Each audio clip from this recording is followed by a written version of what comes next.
할렐루야, 영광스러운 찬양 감사드립니다.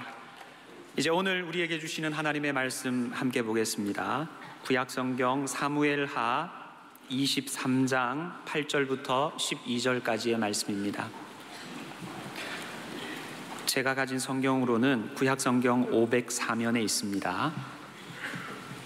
사무엘하 23장 8절부터 12절 말씀을 한 절씩 교독하여 읽겠습니다. 제가 먼저 읽겠습니다. 다윗의 용사들의 이름은 이러하니라. 다그몬 사람 요셉 바세벳이라고도 하고 에센 사람 아디노라고도 하는 자는 군 지휘관의 두목이라. 그가 단번에 800명을 쳐 죽였더라. 그 다음은 아하와 사람 도대의 아들 엘르아살이니 다윗과 함께한 세 용사 중에 한 사람이라. 블레셋 사람들이 싸우려고 거기에 모임에 이스라엘 사람들이 물러간지라. 세 용사가 싸둠을 도두고 그가 나가서 손이 피곤하여 그의 손이 칼에 붙기까지 블레셋 사람을 치니라. 그날에 여호와께서 크게 이기게 하셨으므로 백성들은 돌아와 그의 뒤를 따라가며 노략할 뿐이었더라. 그 다음은 하랄 사람 아게의 아들 삼나라. 블레셋 사람들이 사기가 올라 거기 녹두나무가 가득한 한쪽 밭에 모임에 백성들은 블레셋 사람들 앞에서 도망하되, 함께 읽습니다. 그는 그 밭 가운데 서서 막아 블레셋 사람들을 친지라. 여호와께서 큰 구원을 이루시니라. 아멘. 저는 적당하게 신앙생활하는 사람 1000명보다도 정말 하나님 앞에 헌신된 하나님 나라 용사 100명이 더 많은 일을 한다고 저는 생각합니다. 스폴전 목사님은 나에게 하나님과 죄 외에는 두려워하지 않는 사람 12명만 허락해 주십시오. 그러면 내가 런던을 뒤흔들어 놓겠습니다. 그랬습니다. 오늘 제가 여러분들과 함께 사무엘하 23장 이 내용을 가지고 하나님 나라 용사들에 대해서 말씀을 할 텐데, 오늘 이 말씀을 통하여 오늘 사랑의 교회 1년에 한 번 있는 이 복음적 평화 통일주의를 지나는데, 이 복음적 평화 통일의 은혜가, 우리가 늘 기도하는 대로 피 흘림 없는 복음적 평화 통일의 은혜가 오늘 이 예배를 통하여 이 시기가 단축되기를 바랍니다. 저희 교회는 처음부터 교회를 개척하면서 세 가지 비전을 가졌습니다. 첫 번째는 평신도 훈련이었습니다. 두 번째는 젊은이 선교였습니다. 세 번째는 북방 선교였습니다.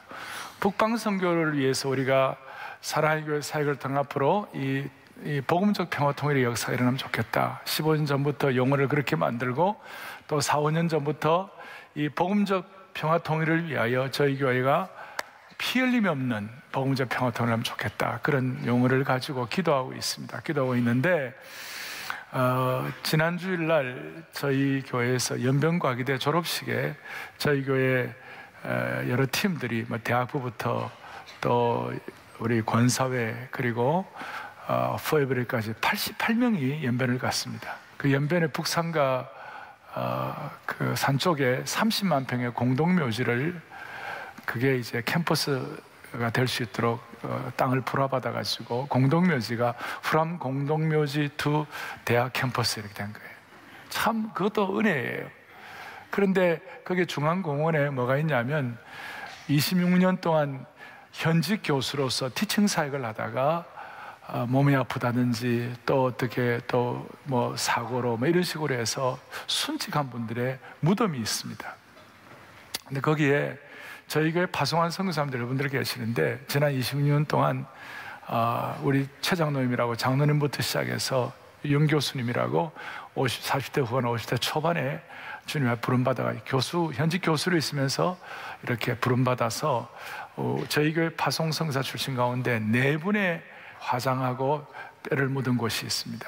제가 있는 곳이 있습니다. 제가 거기를 둘러보면서 마음이 정말 이런 분들 때문에 북방 선교가 가능하고, 이런 분들 때문에 오늘 참 이 연변과기대가 전 세계에 없는 교수와 학생 간의 관계가 형성됐구나. 어느 교수도 자기의 사사로운 유익을 위하여, 자기의 지위와 자기의 재물과 자기의 권세를 위하여 일하는 사람은 없고, 교수들이 모두가 다 우리 학생들을 사랑하는 마음으로 자기 자식처럼 그렇게 정말 마음을 다해서 애를 써서 오늘까지 중국의 2,500여 대학 가운데서 교수와 학생과의 관계가 가장 끈끈한 사랑과 열정과 섬김으로 감당되는 그런 학교가 되었구나. 할렐루야. 그런 마음이 들고, 이분들이야말로 하나님 나라의 정규군이구나. 이분들이야말로 하나님 나라의 용사들이구나. 아니, 이분들이야말로 하나님 나라의 용사 중에 용사구나. 그래서 오늘 이 사부 예배를 드리면서 우리 특별히 마음이 젊은 어른들과 또 우리 청년대학부 모두가 다 마음을 같이 해서 정말 주님 앞에 하나님 나라의 영적 용사들로 무장될 수 있기를 주님 이름으로 축복합니다. 좀 마음을 가지시고, 그래서 오늘 여러분들이 이 말씀을 들을 때에 나는 뭐 내가 힘도 없고 내가 무슨 용사냐고, 내가 무슨 하나님 나라의 무슨 키피플이 되겠냐고, 여러분 그런 마음 자체가 성령이 주시는 음성이 아니에요.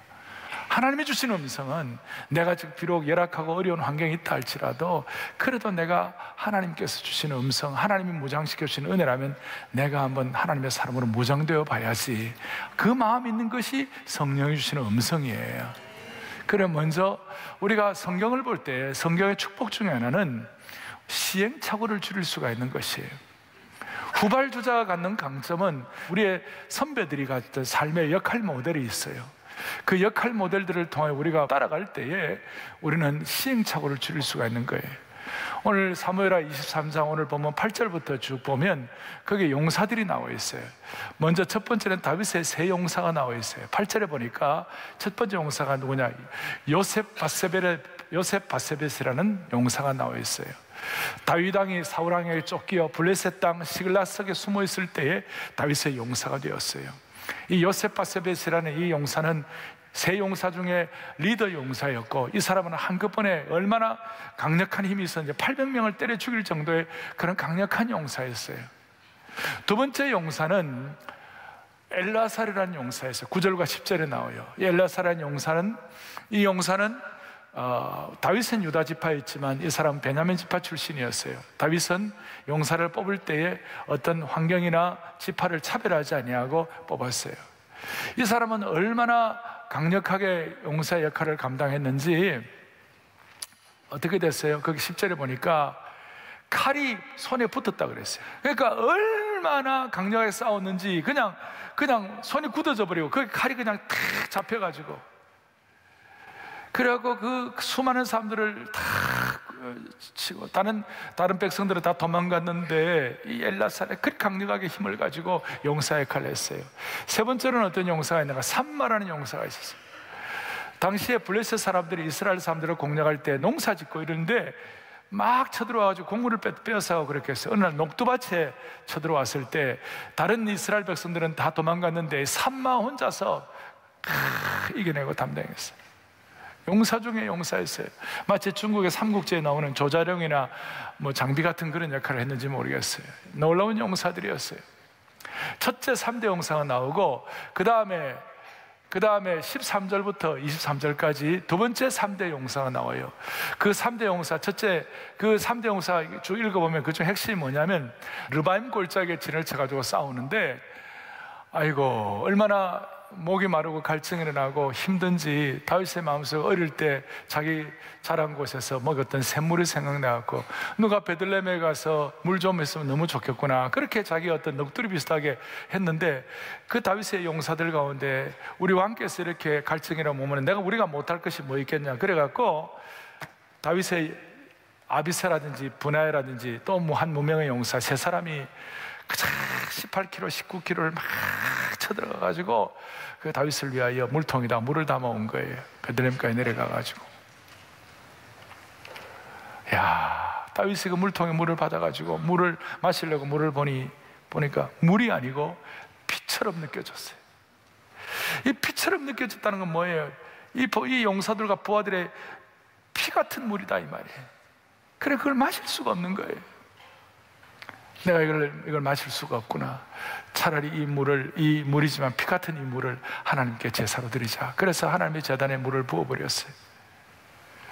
그 중에 이 보나야라는 용사는 20절에 보면 이런 내용이 나와요. 또 눈이 올 때에, 여러분 눈 올 때 환경이 최악의 환경이에요. 구덩이에 내려가고 최악의 장소예요. 그 다음에 사자 한 마리를 만나는 건 최악의 상대를 만난 거예요. 여러분 사자 만나면 할렐루야 그렇게 합니까? 찢어져 내 온몸이 찢겨 죽을 상황인데 얼마나 힘든 상황입니까? 그런 가운데서 눈이 올 때 구덩이에 사자 한 마리를 쳐 죽일 정도로 강력한 용사가 보나야였습니다.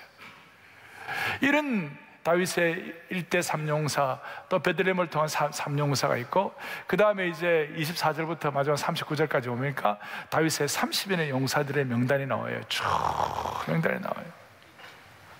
마치 예수님께서 12제자의 명단을 우리에게 말씀하시는 것처럼 다윗의 생애를 통하여, 다윗의 사역을 통하여 30명의 용사들이 다윗을 세운 거예요. 그러니까 다윗 왕국이란 것은 다윗 한 사람이 잘해가지고 다윗 한 사람의 능력에 의해서 진행된 것은 아니고 다윗과 함께 이런 용사 역할을 하는 사람들 때문에 다윗 왕국이 힘차게 세워진 것입니다. 그리고 이 용사들의 입장에서 볼 때, 여러분 원수마귀 그리고 블레셋 그 강력한 적군들도, 원수들도 강력했지만 하나님은 이 용사들을 원수보다도 더 강력하게 삼으셔가지고 왕국을 세우게 된 것이에요. 오늘 우리 주위에 힘든 일들 많이 있어요. 그러나 하나님 은혜 주셔가지고 우리에게 주신 이 은혜가 더 커가지고, 우리에게 무장된 이 무장의 능력이 더 커가지고 우리 앞에 있는 모든 문제들을 극복할 수 있는 그런 능력을 주시기를 바라는 것입니다. 그리고 이 용사들은 다윗이 완벽하기 때문에 따랐던 것은 아니에요. 다윗도 실수하고 다윗도 어려움이 많았고 다윗도 용사들 앞에서 좀 힘든 건 있었죠. 그러나 이 용사들은 다윗이 완벽하고 흠이 없었기 때문에 따랐던 것은 아니고, 다윗의 마음속에 비록 다윗도 부족함이 있지만 하나님을 향하여 전심으로 하나님께 합한 마음이 있는 걸 보고 이 용사들은 다윗을 따르게 된 것이에요. 그래서 다윗의 용사들과 또 왕인 다윗, 이 용사와 다윗의 관계가 잘 되니까 너무 아름다운 모습이 나오는데, 오늘 본문 8절부터 12절 앞에 본문 4절에 너무 멋진 내용이냐. 저는 이번 이 설교를 준비하면서 이 구절이 저에게는 마음에 확 와닿았어요. 완전히 제 마음속에 리프레시하게 와닿았어요. 본문 앞에 있는 4절, 23장 4절을 다 같이 읽겠습니다. 함께 보죠. 그는 구름 없는 아침 같고 비 내린 후에 광선으로 땅에서 우미트는 새풀 같으니라 하시도다. 오늘 좀 기도 제목 한번 우리가 정리해 보십시다. 우리의 마음의 소원 한번 정리해 보십시다. 그는 돋는 해의 아침빛 같고 새벽 여명 같다, 그 말이에요. 그리고 비가 많이 내린 후에, 당시에 중동 지역은 광야의 사막 같은 곳인데 비가 많이 내린 후에 광선으로 땅에서 우미 돋는 새풀 같았다. 오늘 우리 인생이 이리 되면 좋겠어요. 이 내용은 본래는 예수 그리스도의 메시아십, 주님의 메시아 왕국에 왔을 때 하나님의 백성들이 갖는 축복에 대한 예언자적 내용도 있습니다만은, 조금 더 들어가면 왕인 다윗과 용사들과의 이 리더십과 팔로우십, 이 두 가지가 잘 이렇게 조화가 되었을 때 나타나는 현상이라고 말할 수 있어요. 두 가지 현상이 있어요. 용사됨을 통하여 이것이 잘 감당해. 첫째는 뭐냐면 돋는 해의 아침빛 같게 하여 주시옵소서. 돋는 해가 뭡니까? 새벽 여명의 rising sun, 이렇게 올라올 때에, 여러분 새벽 여명의 아침빛이 확 비칠 때 좋아요, 안 좋아요? 왜 정동진에 갑니까? 정동진에 가는 이유가 뭐예요? 아침에 그 선라이즈 될 때 왜 울산바위에 올라가고 새벽에 그걸 봅니까? 여기 우면산 꼭대기 298m 올라가가지고 아침 놓는 데를 왜 바라봅니까? 모든 사람의 인생은 밤의 인생을 지나가는 거예요. 밤에 어두움이 있어요. 인생을 살다 보면 어두운 인생도 있고, 또 짙은 어두움이 들어올 때도 있고, 삶을 살다 보면 마음에 집중이 안 되는 그런 삶, 어려운 것도 있는데, 하나님의 은혜 주시면 하나님께서 함께 하신 인생은 돋는 해의 아침빛 같다, 이 말이에요. 또 하나는 비 내린 후에 광선으로 땅에서 우미트는 새풀 같다. 무슨 원래 원어로 하면 어떤 뜻인가 하면, 여름에 땡볕 속에서 빛이 쨍쨍 쬐니까 잔디가 다 죽는 거예요. 다 메말라서 죽는 거예요. 더 이상 뭐 생기가 없는 거예요. 그런데 풍성한 비가 내려, 여름 비가 내리고 때만 우기에 비가 내리고 땡땡 빛이 있지만 밤새 비가 내릴 때 그 메마른 잔디가 아침에 되면요, 빛이 비추면 파라파라파라파라파라 그냥 새싹과 그냥 새 움이 막 돋는 거예요. 메마른 인생, 한때는 메말라가지고 땅이 쩍쩍 갈라지는 것 같지만 하나님 아버지, 비 내린 후에, 풍성한 비가 내린 후에 그 메마른 잔디가 파란 움이 트는 것 같은, 새싹 같은 파릇파릇한 인생 되게 도와주시옵소서. 새벽의 여명과 파릇파릇한 새싹이 되게 도와주십시오. 오늘 우리가 하나님 나라의 용사로 하나님께 우리가 이 무장이 될 때 하나님 이런 축복을 주신 줄을 믿습니다. 제가 오늘 이 용사 문제를 이렇게 다룬 이유는, 다시 얘기합니다, 다윗 왕국을 다윗 혼자 건설한 것이 아니에요. 하나님의 용사들이 같이 팀워크를 가지고 네트워킹을 하고, 그 중에는 두 종류가 있어요. 첫째는 뛰어난 용사가 있어요. 저는 할 수 있으면 여러분들과 제가 또 하나님 주신 은사 가운데서 하나님이 필요하면 그 부분, 그 분야에서는 뛰어난 용사가 되었으면 좋겠어요. 그리고 이런 말씀을 드리면 나하고는 상관이 없다 이렇게 생각하시면 안 돼요. 이제 21세기는요 판이 달라졌어요. 21세기 지금 이 시대는, 이 4차 산업혁명 시대는 1, 2, 3차 산업시대하고는 완전히 판이 달라졌어요. 지금은 전 세계가 막히는 장벽이 없이 모두가 다 소통하는 시대가 되었어요. 전 세계가 하나가 된 거예요. 여러분, 전 세계가 하나 됐다는 말은 어떤 뜻인가 하면 4차 산업혁명 시대에 지금 통계를 보니까 인구가 75억인데 전 세계 75억 인구 가운데서 휴대폰, 모바일 폰을 갖고 있는, 모바일 폰이 몇 개가 있냐면 78억 개가 있어요. 그러니까 모바일 폰이 어떤 사람 2개, 3개 있는 사람 있잖아요. 대포폰 하면 4개 갖고 있는 사람 있잖아요. 그러니까 전 세계에 지금 이 모바일 폰이 사람 숫자보다 더 많은 거예요. 그 중에 깜짝 놀란 건 스마트폰. 여러분들과 제가 스마트폰이 30억 개가 있어요. 그러니까 적어도 30억 명의 사람들은 적어도 완전 유무상통해요. 지금 벽이 없어졌어요. 온 세상이 하나가 된 것이에요.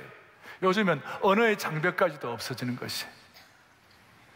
그래갖고 일본말 못해도 일본 가가지고 커피 주세요 이렇게 우리 스마트폰에 얘기하면 일본말로 커피 구다사이 이렇게 나온다.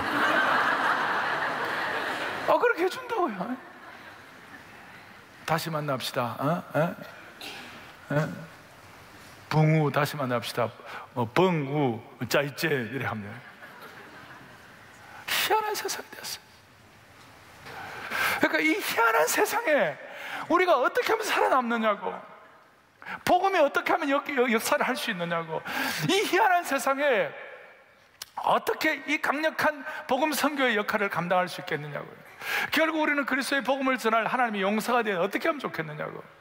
지난 선교 역사를 더듬어 보면요, 선교할 때마다 각 시대마다 이 선교사들은 최고의 혁신가들이었어요. 그러니까 이렇게 말할 수 있어요. 1차 산업, 2차 산업, 3차 산업 시대의 선교와 지금 4차 산업혁명 시대의 4차 산업혁명 시대의 선교는 역할이 다른 거예요. 지금은 이제는 전방과 후방이 없어요. 전후방이 하나예요. 지금. 그러니까 여러분들과 제가 정예부대로서의 어떤 이런 용사 중에 용사의 의식이 없으면 감당이 안 되는 거예요. 몇 달 전에 저희 교회에서 4차 산업혁명 시대에 선교 어떻게 할 것인가 이런 포럼이 있었어요. 한국의 그 선교연구원에서 이렇게 이런 내용을 가지고 내겠어요. 보세요. 뭐라고 되어 있는가 보세요. 시작. 시대가 바뀔 때마다 선교의 방식도 혁신되었습니다. 위대한 선교사들은 뭐라고요? 혁신가들이에요. 미전도 종족 선교 혁신적이었어요. BAM, 비즈니스 에즈 미션, 혁신적인 전문인 선교 혁신가들이었어요.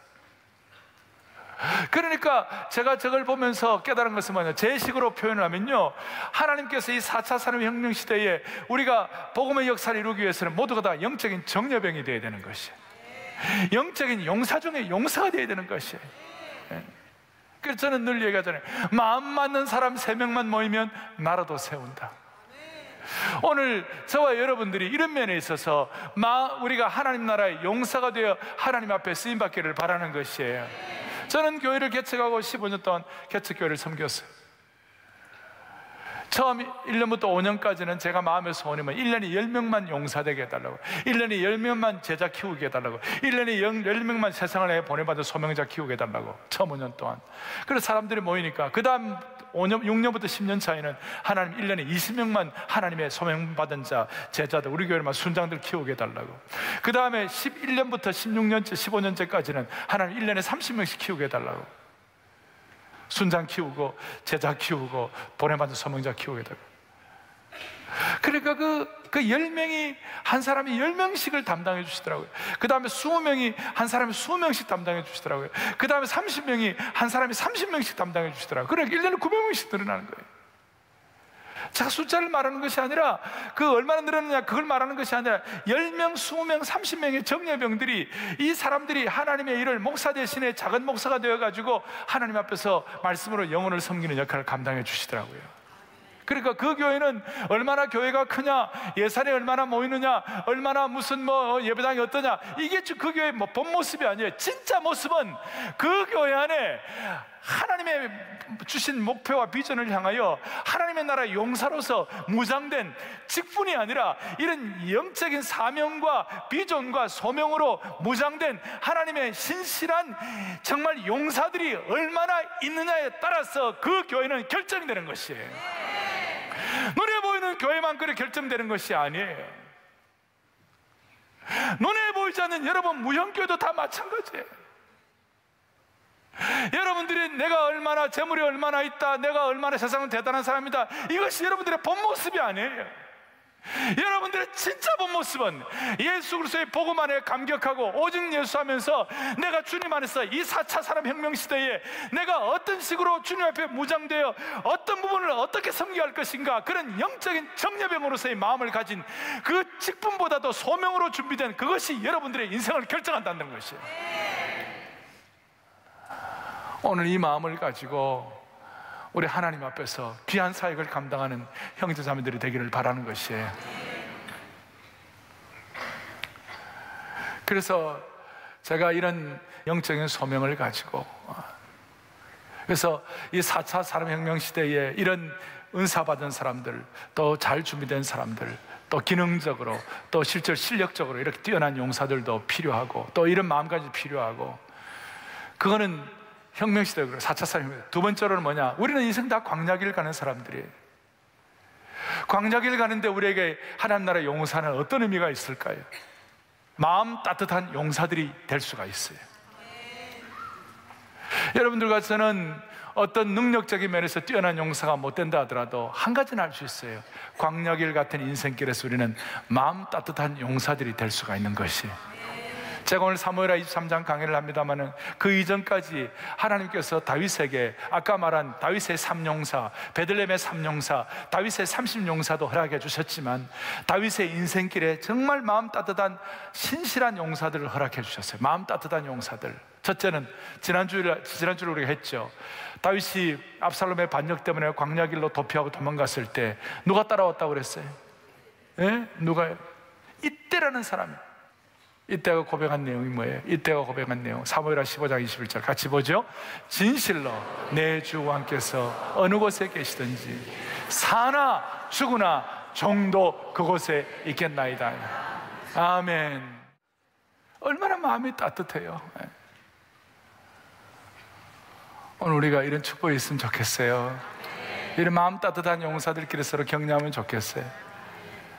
두 번째는 사독과 아비아달이라는 마음 따뜻한 사람들이었어요. 거기 보면 다윗이 압살롬의 반역으로 광야로 도피할 때에 이 사람들은 제사장이었기 때문에 언약궤를 메고 다윗을 같이 따라가려고 그랬어요. 그랬을 때 다윗이 사독과 아비아달에게 그러지 마. 언약궤는 예루살렘 성에 있어야 돼. 대신 마음을 나와 같이 해줘요. 그러니까 나와 마음을 같이 하는 영적 거점이 되어달라고. 그래서 몸은 떨어져 있었지만 다윗을 위하여 예루살렘에서 다윗을 지키는 사람이 되었어요. 그리고 나중에 다윗이 다시 돌아올 수 있도록 여러 첩경을 평탄케 한 사독과 아비아달. 저는 돌이켜보면 사라의 교회 40년 사이에 또 지난 15년 동안 우리 교회에 신실한 사독과 아비아달을 주신 주님을 찬양합니다. 인천 부평교구에 지난주에 저한테 제가 메일을 좀 받았어요. 이번 우리 다락방 교제가 사도행전 우리 하고 있는데, 다락방 교제가 사명을 끝까지 감당하려면 내용이에요. 거기 보면 거기에 이제 이분들이 나한테 편지가 왔어요. 뭐라고 편지가 왔느냐? 이런 편지가 왔어요. 저희 다락방은 다시 허리띠를 띠고 다시 복음의 신을 신고 강력한 영적 정교군이 되어, 내가 영적 정교군이라고 말도 안 했는데 영적 정교군이 되어 하나님이 주신 사명과 교회와 목사님과 하나 되어 은혜의 진지를 사수하고 끝까지 하나님께 충성하겠습니다. 다시요. 은혜의 진지를 사수하고 끝까지 하나님께 충성하겠습니다. 여러분, 이건 저에게 있어서, 아니 우리 교회에 영적인 사독과 아비아달의 역할을 해주시는 것이 얼마나 감사한지 모르겠어요. 그 다음에 또 따뜻한 후세와 같은 사람이 있었어요. 다윗의 인생의 마음 따뜻한 용사들 후세와, 3월 뒤에 떠오는 후세는 어떤 사람인가? 다윗이 압살롬에게 반역을, 인생의 최고의 위기 때 광야로 도망갈 때, 그 비참한 상황에 기드론 시내까지 눈물로 나아갈 때에 후세라는 사람이 같이 있잖아요. 다윗과 같이 울어주는 거예요.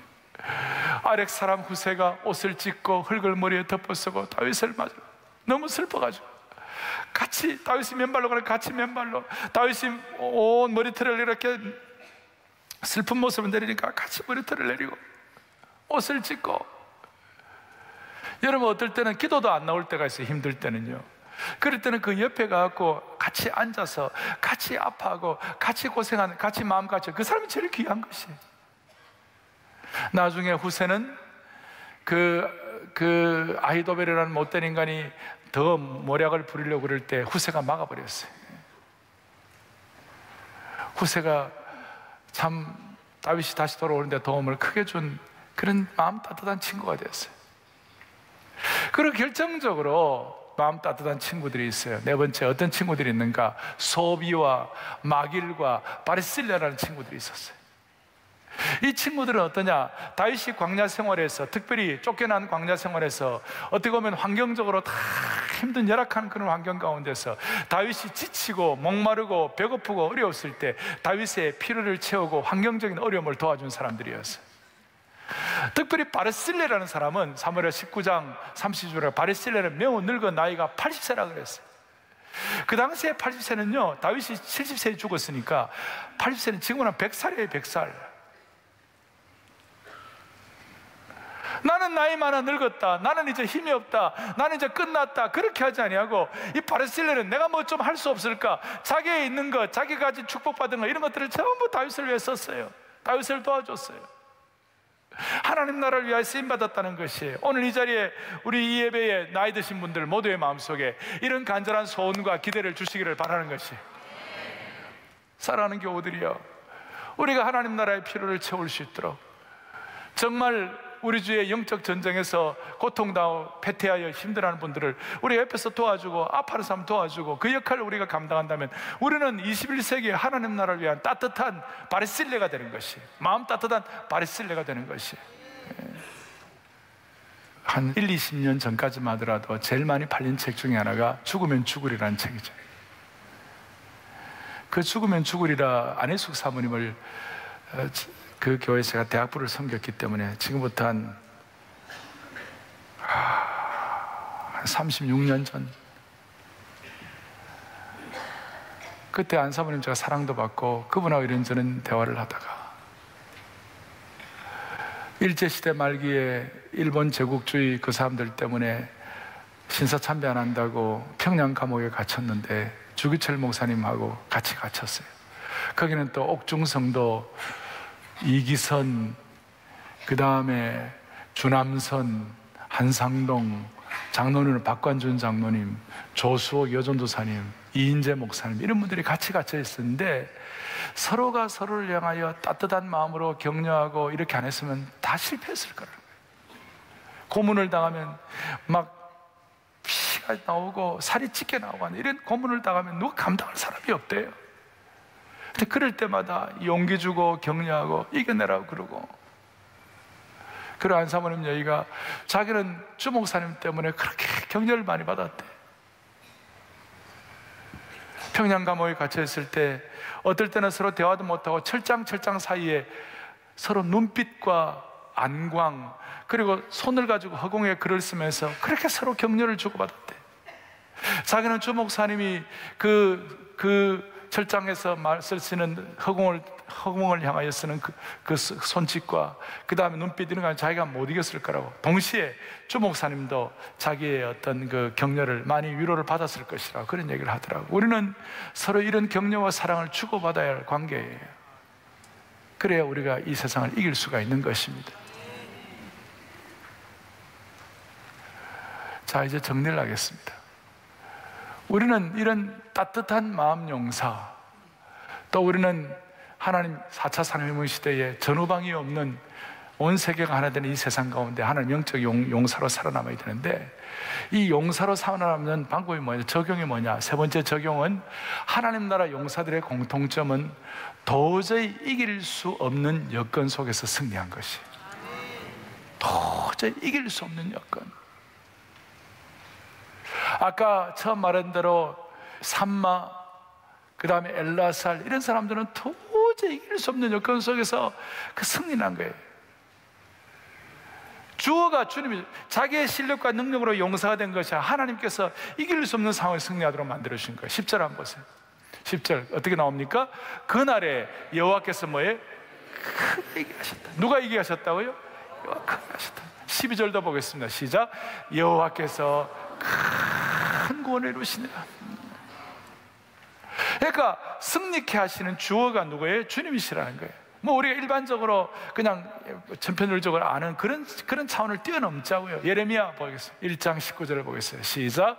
그들이 너를 치나 너를 이기지 못하리니 그 다음에 이는 내가 너와 함께하여 너를 구원할 것임이니라 여호와의 말이니라. 아멘. 자, 잘 보세요.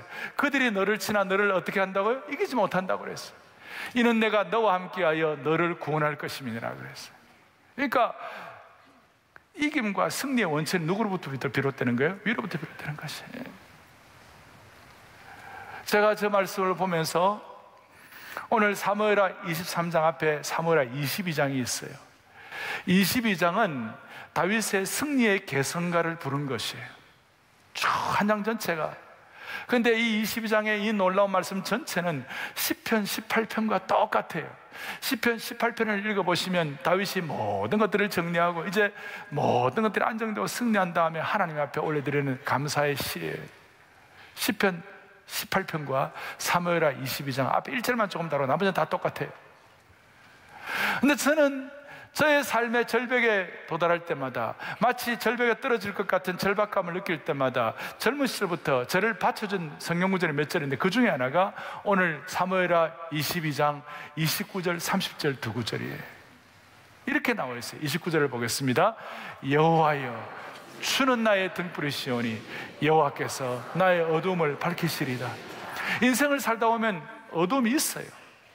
어두울 때가 있어요. 그런데 어두운 것 자체가 문제가 아니에요. 등불이 있으면 되는 것이에요. 등불이 있으면 빛이 비치면 되는 것이에요. 그런데 누가 내 등불이에요? 내 실력이 내 등불입니까? 주께서 나의 등불이 되어 주시면 되는 거예요. 주께서 나의 등불이 되어갖고 내 흑암을 밝혀주시면 되는 것이에요. 오늘 이 마음의 소원을 가지고 하나님의 용사답게 하나님의 등불을 경험하십시오. 30절을 보겠습니다. 내가 주를 의뢰하고 내 하나님을 의지하고 성벽을 뛰어넘나이다. 인생을 살다 보면 성벽이 있어요. 앞에 딱 가로막힌 성벽 때문에 우리가 어떻게 할 바를 모를 때가 있을 수 있어요. 그런데 그 성벽을 뛰어넘으면 되는 것이에요. 그런데 어떻게 뛰어넘어요? 내 실력으로요? 아니에요. 내 하나님을 의뢰하고 성벽을 뛰어넘는 것이에요. 내 하나님을 의지하고 성벽을 뛰어넘는 것이에요. 여러분, 여리고성을 공략할 때를 생각해 보시라고. 인간의 힘으로는 하루에 한 바퀴씩 돌아봐야 아무런 희망이 없는 거예요. 마지막 날 7바퀴 돌면서 이제는 길이 하나님을 의지하지 않고서는 이 놀라운 이 금성철벽 같은 여리고성은 어떻게 해결이 안 되겠구나 이렇게 생각하고 마지막 주여,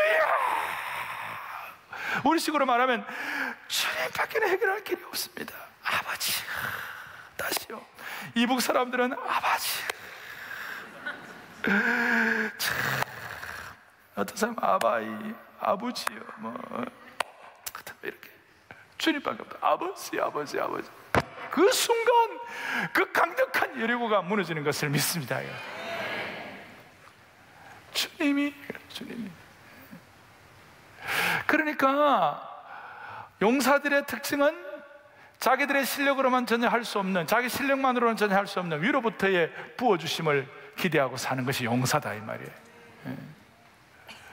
사랑하는 여러분, 교회는 유람선이 아니라 교회는 전투함입니다.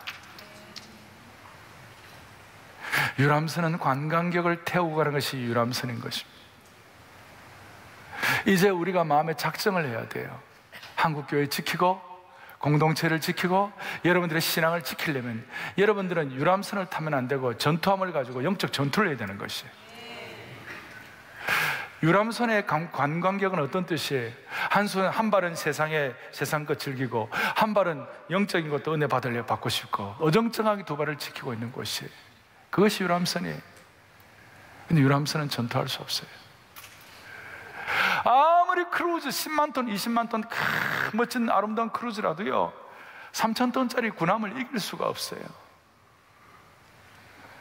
사랑의 교회가 전투함이 되려면 우리 모두는 영적 야성과 하나님 나라의 용사의식을 회복해야 되는 것이에요. 오합지졸이 아니라 영적인 정규군이 되어야 되는 것이에요.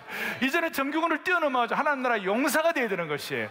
용사를 뛰어넘어가지고 용사 중에 용사가 되어야 되는 것이에요. Warriors of warrior. 그리고 우리가 전투를 하기 위해서는 하나님의 전신갑주를 입어야 되는 거예요. 하나님 뭘 입어야 된다고요? 전신갑주. 바울 사도는 하나님의 전신갑주, 하나님의 용사가 입어야 할 하나님의 무구를 갖춰야 되는데 이 무구를 갖추는 것, 이 전투를 하기 위한 장비를 갖추는 것에 대해서 에베소서 6장 10절 11절에 이렇게 말씀하고 있어요. 같이 보죠. 너희가 주 안에서와 그의 능력으로 마귀의 간계를 대적하기 위하여 하나님의, 다시 한번, 하나님의 뭐예요? 전신갑주를 입어라. 그리고 우리의 싸움은 혈과 육에 대한 것이 아니요 공중의 권세 잡은 자들과 악한 영들에 대한 것이라. 그리고 전신갑주를 입을 수 있도록 우리에게 복음의 신발을 신게 하시고 의의 호심경을 신게 하시고 구원의 투구를 쓰게 하시고 진리의 허리띠를 띠게 하시고 믿음의 방패를 갖게 하시고 성령의 검, 곧 하나님의 말씀을 가지라 그랬어요. 그런데 그 묵상하다가 제가 참 특별한 게 있었어요. 대개 그 모든 영적 전투를 한 무구가, 그 장비가 뭐냐면, 보호 장비가 거의 대부분 앞에 있는 거예요. 뒤를 보호할 장비는 없어요. 그거 희한하죠? 이유는 이거예요. 등을 돌리지 말라는 것이. 등 돌리면 다 죽는다는 거예요. 쟁기를 잡고 뒤를 돌아보지 말라고 한 것이. 두 마음을 품어가지고 헷갈리지 말라는 것이. 용사라는 것은 심플 마인드. 용사라는 것은 앞으로 전진하는 것이에요. 나가세 나가세 주 예수만을 위하여 목숨까지도 바치고 싸움터로 나가세. 오늘 그 마지막 찬송극을 할 텐데 나가세 나가세 주 예수만을 위하여, 그 다음에 목숨까지 바치고 싸움터로 나가세. 은혜가 뭐예요? 옛날에는 은혜하면 주신 은혜 받습니다, 이슬 같은 은혜 받습니다. 그런데 진짜 은혜는 목숨까지도 바치고 싸움터로 나가는 것이. 이런 헌신과 용사됨이 진짜 은혜예요, 여러분. 등 뒤를 보이면 안 되는 것이. 사랑의 교회는 40주년을 맞이했습니다. 올해는 피 흘림이 없는 복음적 평화 통일주일은 40주년을 맞이하는 이 기간 중에 통일주일을 맞는데, 여러분 40이라는 숫자는 특별한 숫자예요. 광야 40년을 끝내고 이제 가나안으로 들어가는 시간이에요. 40 이후에 부흥과 승리가 보장되는 것이에요. 모세가 40일 동안 하나님과 독대하다가 내려와서 10계명을 주는 것이에요. 예수님 부활하시고 난 다음에 40일 동안 하나님 나라에 관한 것을 말씀했어요. 오늘 이 40주년 복음적 평화통일주의를 통하여 사랑의 교회와 한국교회의 승리와 부흥의 재진입을, 제2의 승리와 제2의 부흥을 허락해 주시기를 바라는 것입니다. 우리 함께 이 시대에 하나님 나라의 은사 주신 대로 강력한 하나님 나라의 다윗의 삼용사로 무장되기를 바랍니다.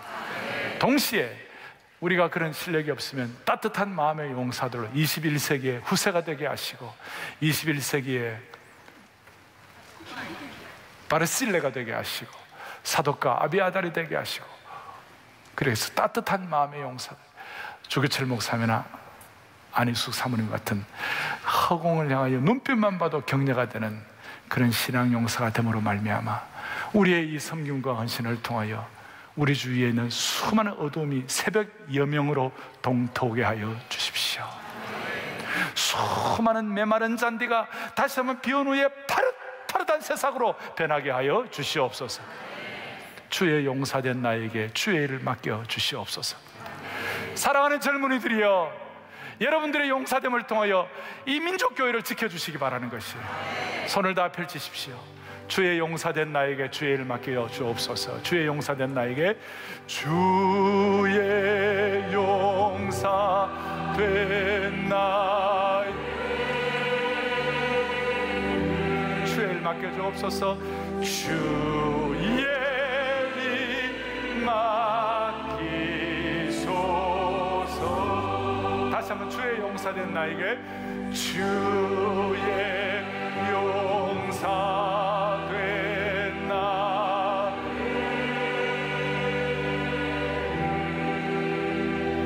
주의 일 맡기소서.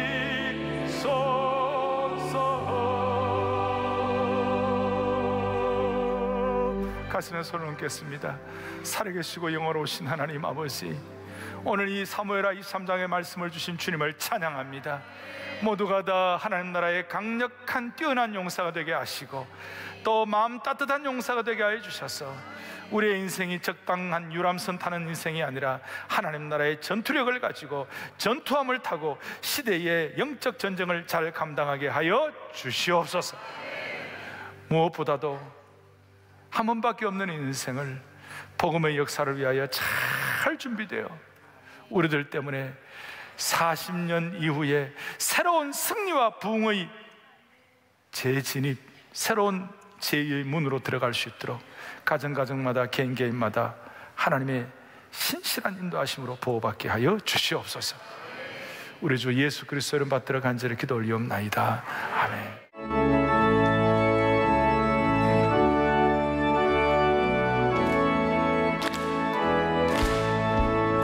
주의 진리 위에 신사가 하늘 높이 저들고 주의 군사 되어 정민스럽게 찬송하며 나가세요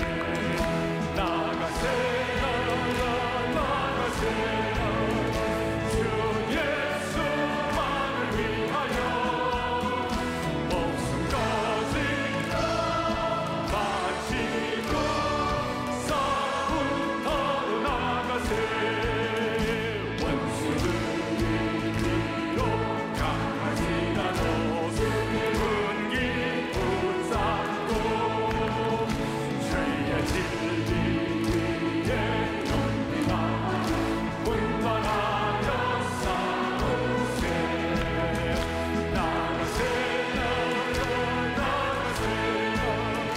주 예수만을 위하여 목숨까지 바치고 싸움터로 나가세. 산과 들과 바다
지난 16일 사랑의 교회 영가족들은 기도의 지팡이 토요비전 새벽 예배를 드렸습니다.